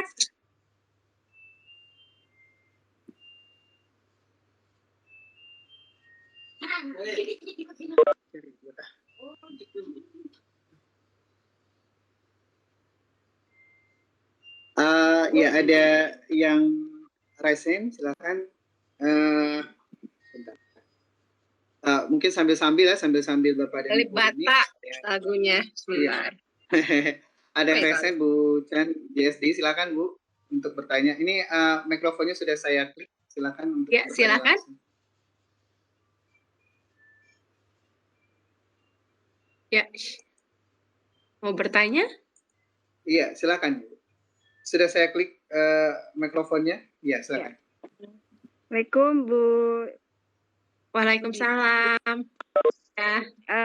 Mau tanya berapa kali kan saya pakai Desmos.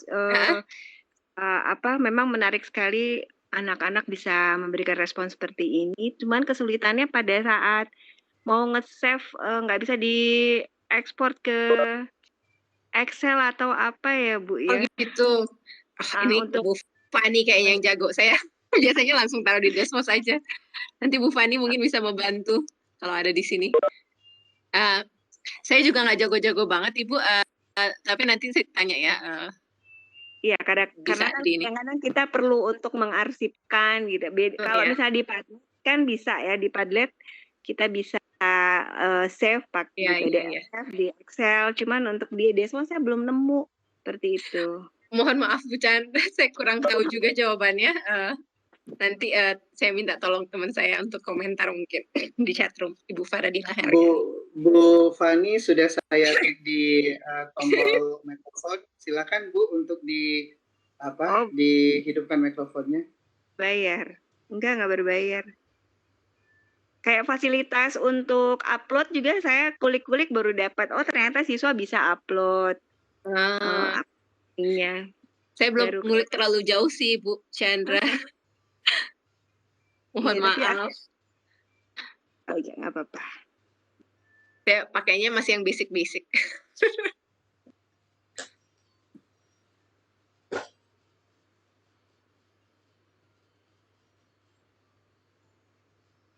Maaf ya Bu, aduh, belum bisa menjawab.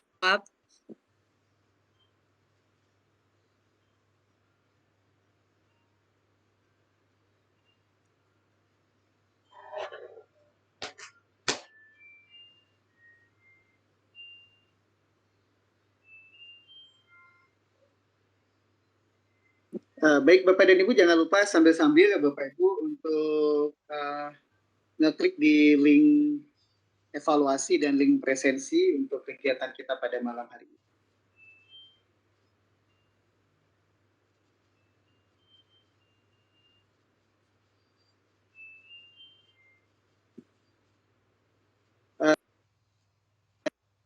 Bu Dita itu mute Ibu mikrofonnya. Oke, sebentar ya. Saya ini dulu. Cek.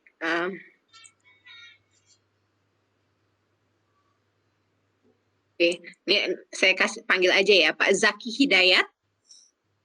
Ada Pak Zaki. Pak Zaki saya tampilkan ya. Pak Zaki bisa tolong jelaskan ya, apa sih apa namanya? Oke. Pak Zaki Hidayatnya sudah saya tekan tombol untuk berbicara, Bapak. Silakan Pak Zaki.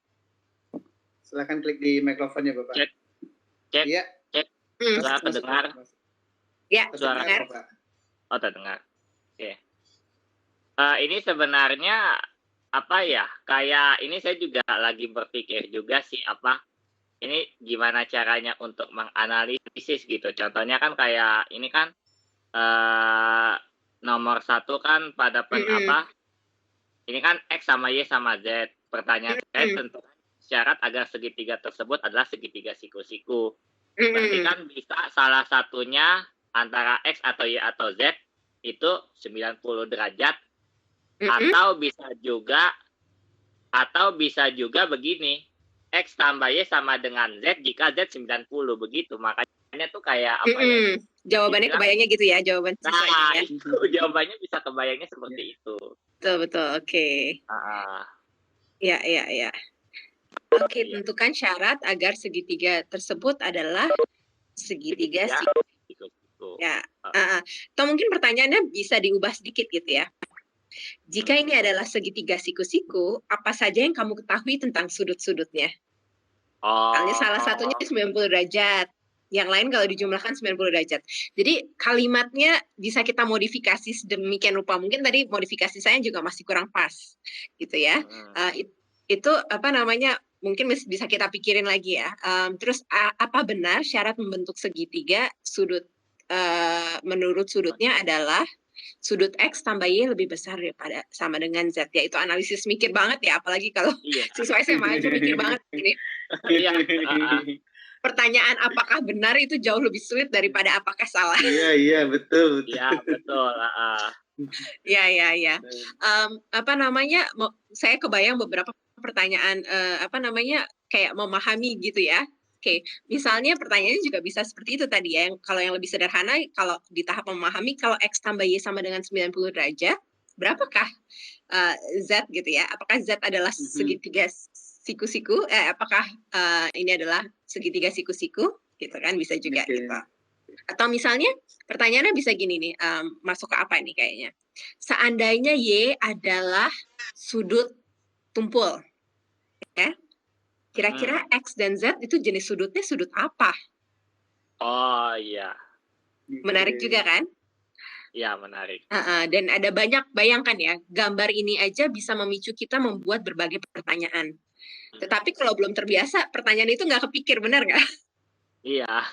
Betul. Pertanyaan itu nggak terpikir.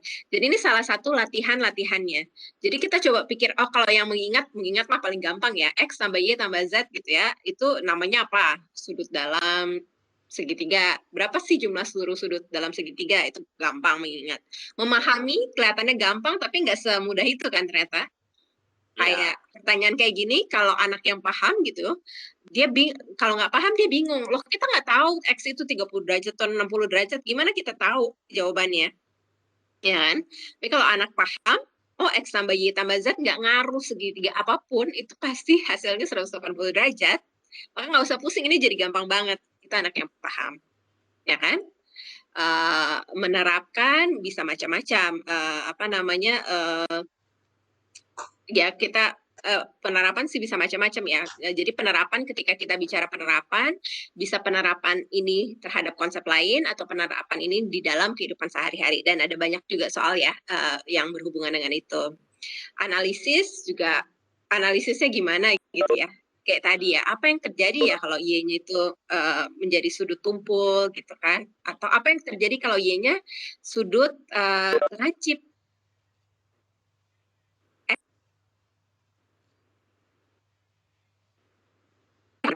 Evaluasi bisa aja ada soal tentang ini gitu ya. Menurutmu soal ini bisa dimodifikasi atau enggak? Atau tadi yang saya bilang, ada contoh jawaban siswa terhadap soal terkait ini, Terus kita minta siswa kita analisis, siswa ini kira-kira menurutmu jawabannya benar atau salah? Salahnya di mana, benarnya di mana gitu ya. Kita bisa minta mereka mengevaluasinya gitu kan atau apa. Menciptakan. Soal menciptakan yang paling sederhana, bisa nggak soal ini kamu ubah jadi soal cerita misalnya? Itu udah mereka menciptakan soal cerita baru kan salah satunya. Atau misalnya menciptakan yang lain juga bisa. Misalnya, bisa nggak sih konsep ini dipakai untuk membuat apa gitu. Membuat desain apa gitu. Desain yang memenuhi syarat A, B, C bisa juga misalnya. Dan sebagainya. Dan macam-macam. Nah, kalau kita belum terbiasa, ini susah banget membuat pertanyaan di masing-masing level.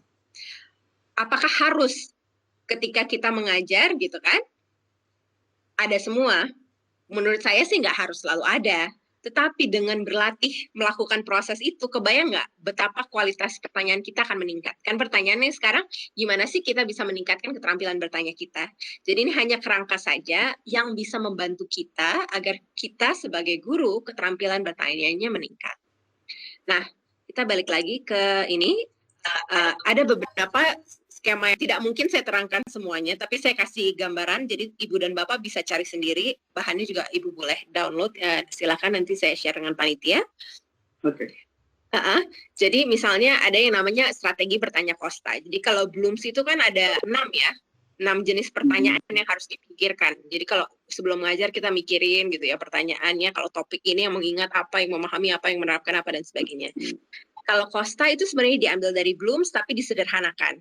Jadi dia menyebutnya 3-story house, jadi rumah 3 tingkat gitu ya.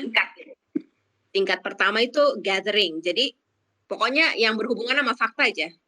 Jadi ingat lagi rumusnya, atau ingat lagi ini, coba kasih daftar, definisikan. Proses itu pertanyaan yang dimana mereka harus membandingkan.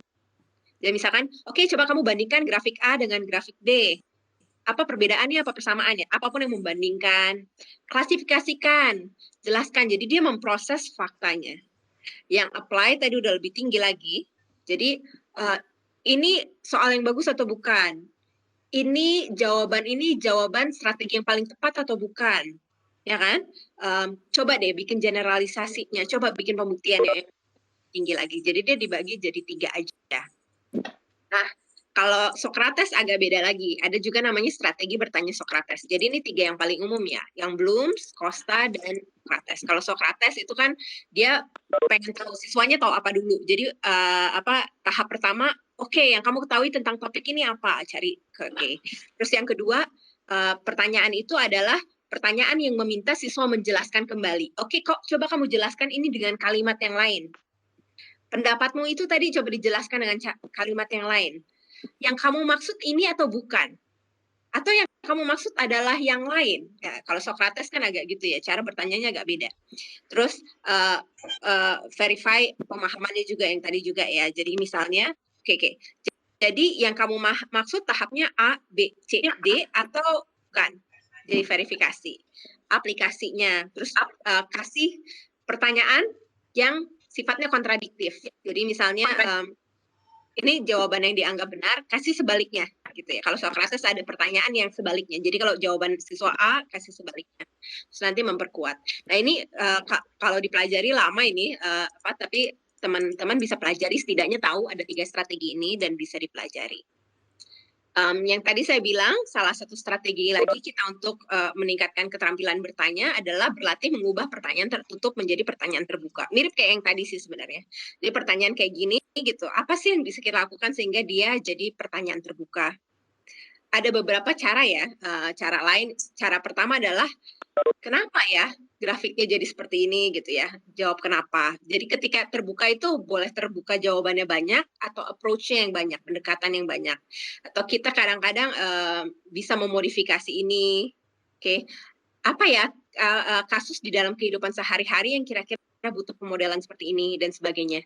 Jadi latihan membuat pertanyaan tertutup jadi pertanyaan terbuka. Itu aja butuh proses berpikir tersendiri. Cara lain mempelajari strategi bertanyanya guru lain, perhatikan bagaimana guru lain bertanya. Kita bisa nonton gitu ya, ini di YouTube menarik, udah mau jam 9, saya mungkin nggak tunjukkan terlalu detail. Ada dari Edutopia, ada menarik sih, di situ ada beberapa pertanyaan guru yang sederhana gitu yang membuat anaknya berpikir. Nah, yang tadi saya ceritain yang Socratic Seminar ya. Jadi itu kalau di kampus saya itu salah satu highlight-nya mata kuliah ini gitu ya. Praktek mengajar hanya dengan bertanya. Nahan diri, walaupun hanya 15 menit saja atau 20 menit saja. Habis melakukan itu nggak apa-apa lah kalau nggak mau kayak gitu lagi silahkan. Tapi sekali aja nyobain. Nah di kelas saya itu biasanya yang tadi saya ceritain ya, di transkrip. Terus biasanya mahasiswa duduk membentuk lingkaran, terus transkrip itu kita bahas satu persatu. Jadi itu namanya Socratic Seminar. Jadi Socratic Seminar itu biasanya kita membahas sesuatu dan kita diskusikan. Dengan pertanyaan-pertanyaan yang sifatnya kritis. Saya mungkin cerita sedikit kenapa saya menggunakan metode itu untuk mengajarkan mahasiswa-mahasiswa saya untuk bisa meningkatkan keterampilan bertanyanya. Jadi saya punya sepupu saya itu sempat belajar fotografi. Okay. Dia belajar fotografi di dua tempat yang berbeda. Jadi di tempat dua-duanya dengan fotografer yang cukup terkenal. Fotografer yang pertama itu dia bilang saya dengan dia belajar banyak teknik fotografi. Jadi misalnya pencahayaannya bagaimana, terus bagaimana tata letak, angle dan sebagainya. Tapi ketika saya belajar dengan fotografer yang kedua, saya jauh lebih berkembang. Jadi fotografer yang kedua ini punya kelas namanya kelas pagi. Jadi kelasnya pagi, gratis, tapi ketat banget gitu, nggak boleh terlambat, nggak boleh apa. Nah, yang menarik di kelas itu biasanya kita disuruh bikin project, karya fotografi dia bilang, terus karya tersebut dikritisi sama teman-teman yang lain. Jadi teman yang lain harus kasih pertanyaan. Jadi teman-teman sekelas tuh ngasih pertanyaan kayak, kenapa kamu pilih modelnya pakai baju warna itu? Kenapa kamu fotonya di tempat A? Kenapa? Jadi pertanyaannya kenapa? Pas sepupu saya cerita ke saya tentang itu, saya ingat teorinya gitu ya. Ini mah Socratic Seminar sebenarnya, tapi dipakai untuk belajar fotografi. Apakah itu tidak bisa kita gunakan untuk meningkatkan keterampilan bertanyanya calon guru atau guru gitu ya? Jadi menurut saya sangat mungkin dan di dalam itu prosesnya seperti itu. Saya udah lama nggak ngajar ini, tapi beberapa mahasiswa saya mengatakan bahwa pengalaman bertanya, yang tadi itu yang dia lakukan itu ya, mengajar dengan bertanya full, walaupun 15 menit atau 20 menit, itu benar-benar berpengaruh sampai sekarang, ketika mereka menjadi guru, jadi sedikit lebih terampil. Semalam, sebelum saya ngajar, walaupun saya udah pernah belajar tentang ini dan ngajar tentang ini cukup lama, saya ngedengerin kebetulan ada podcast di Spotify, saya langganan Spotify, jadi ada podcast di namanya Teaching Channel, inviting Socratic questioning into the classroom, isinya, terus dia ngomongin pertanyaan sistem. Jadi dia mengingatkan di dalam podcastnya itu dia mengingatkan betapa pentingnya kita yang tadi disebut di awal. Membuat dialog yang bermakna dengan siswa. Dan kadang-kadang kita guru kan takut ya, kalau pertanyaan siswa susah-susah kan kadang-kadang kita takut gitu ya. Tapi katanya beranikan diri saja. Karena ketika kita bertanya atau ketika anak bertanya gitu ya, apalagi bertanyanya yang genuine gitu ya, kayak tadi ya. Ini gimana sih, tadi ada ibu bertanya tentang Desmos ya, gimana ya caranya saya bisa nge-save data-datanya.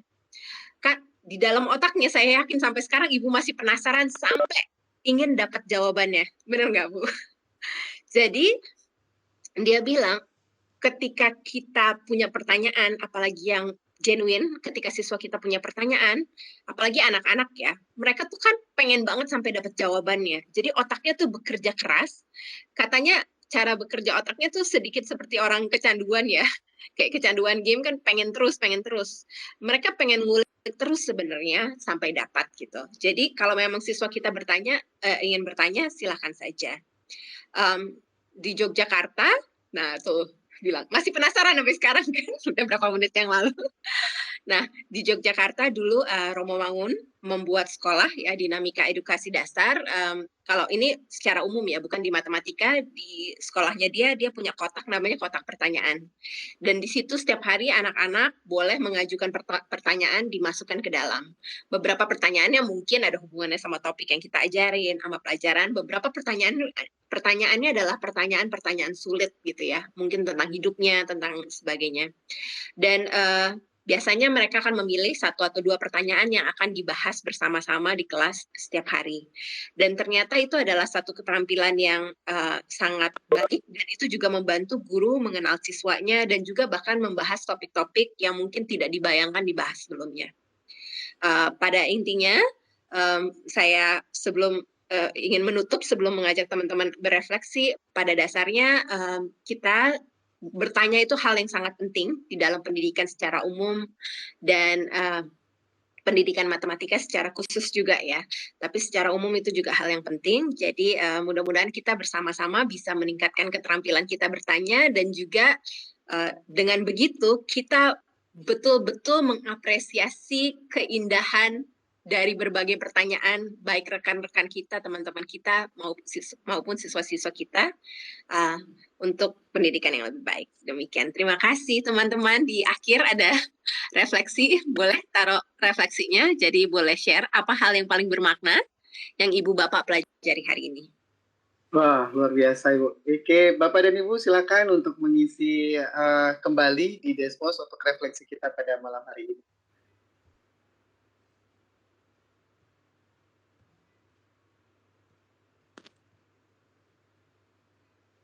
Oke, terima kasih banyak.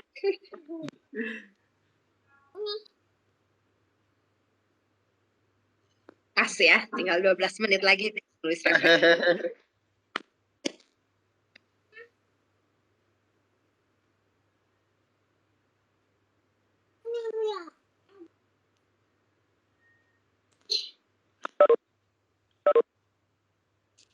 Kita belum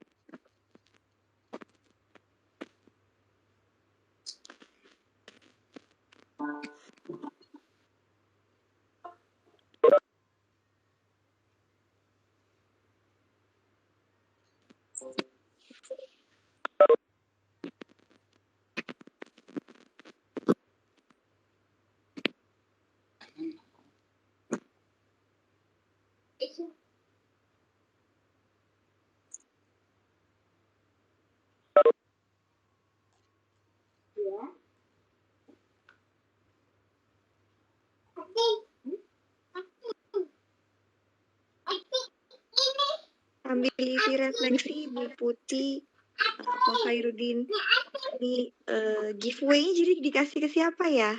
Tadi ke siapa Pak Khairuddin? Kok saya lupa tadi? Iya, tadi ada beberapa yang ini Bu yang terlihat. Yang pertanyaan yang terakhir tuh yang bikin pertanyaan sebentar. Oh, yang Blaise Pascal. Hidayat. Iya. Pak Jaki Hidayat. Ya. Oke, ada 2 Bu, satu lagi ditentukan. Ya. Oke, sebentar. Dari refleksinya ya, saya tunggu refleksinya. Oh ya, baik. Ya, kok saya yang jadi berdebar refleksi ini.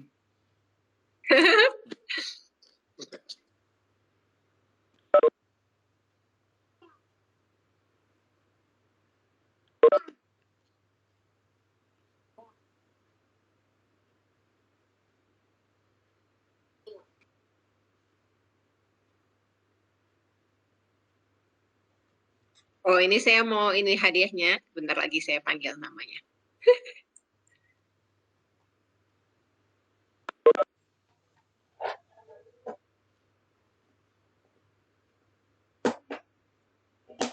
Di refleksinya kalau boleh juga boleh dituliskan dengan hal yang bermakna yang dipelajari hari ini, apa yang mau dilakukan berikutnya. Kayaknya kalau dari situ saya lebih gampang nih milih siapa yang berhak memperoleh hadiahnya.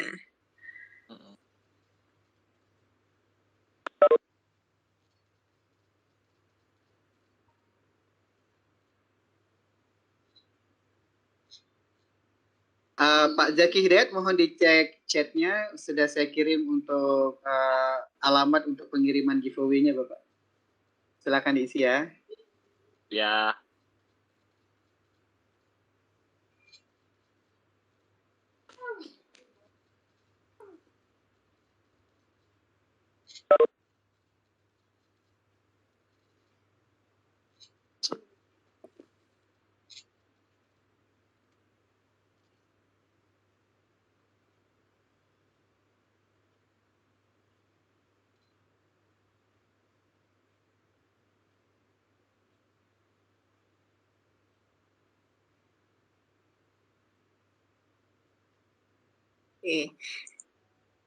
Saya akan bacakan refleksinya ya Pak, yang dapat hadiah yang menulis ini.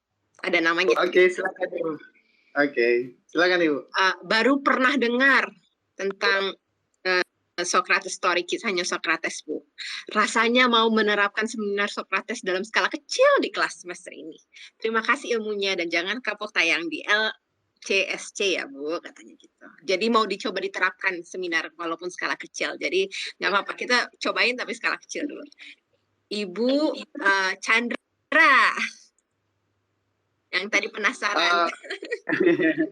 Kalau ini kayaknya nggak boleh Bu. Nggak boleh Ibu Chandra. Master trainer jangan. Master trainer. Tidak boleh. Oke, sebentar. Oke.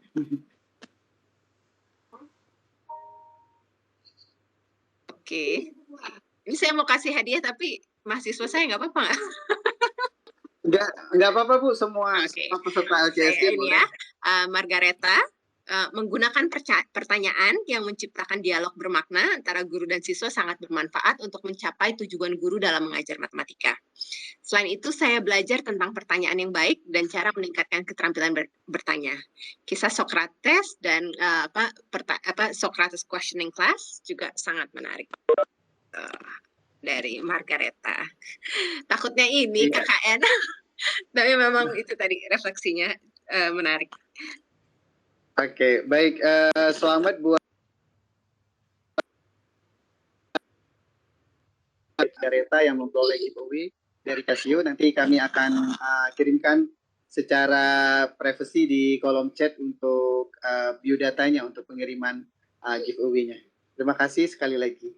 Ada yang ingin disampaikan Bu sebagai closing statement kita pada malam hari ini?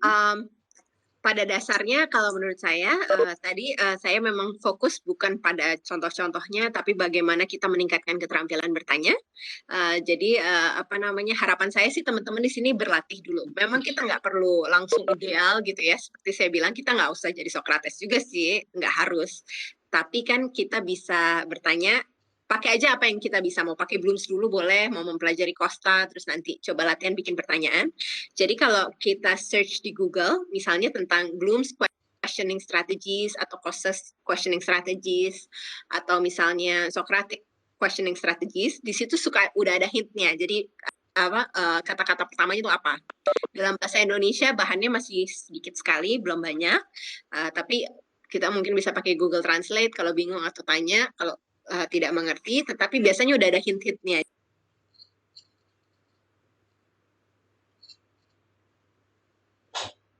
Dulu, cobain satu topik, jadi setiap kali kita bikin bahan untuk mengajar, presentasi, coba dipikirkan juga pertanyaannya.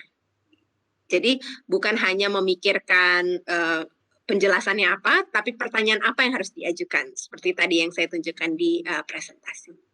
Itu sih dari saya. Semoga kita semua bisa meningkatkan keterampilan bertanya kita dan mudah-mudahan kita bisa mendorong siswa-siswa kita juga untuk juga bisa meningkatkan keterampilan bertanya. Hanya fokus pada bilangan. Wah, kayaknya ini bahasan sendiri Pak Tajudin. Gak tahu nih saya bisa jawab sekarang atau enggak. Saya butuh mikir. Oh ya, tadi saya lupa bilang ada di ketika kita bertanya ada yang disebut waktu diam. Jadi kadang-kadang kan siswa kita bengong gitu dengan pertanyaan kita. Itu sebenarnya ada hitungannya sih, kalau nggak salah kita harus kasih waktu beberapa detik atau semenit gitu ya. Biarin aja mereka diam, karena diam kan kadang-kadang mikir ya. Kita kan kalau dikasih pertanyaan sulit gitu, ini gimana nih cara nyelesain ini? Aduh gimana ya cara ngatasin masalah ini? Kalau pertanyaannya bagus kan nggak langsung bisa jawab kan, emang mikir dulu. Jadi nggak apa-apa siswa kita dikasih waktu untuk mikir.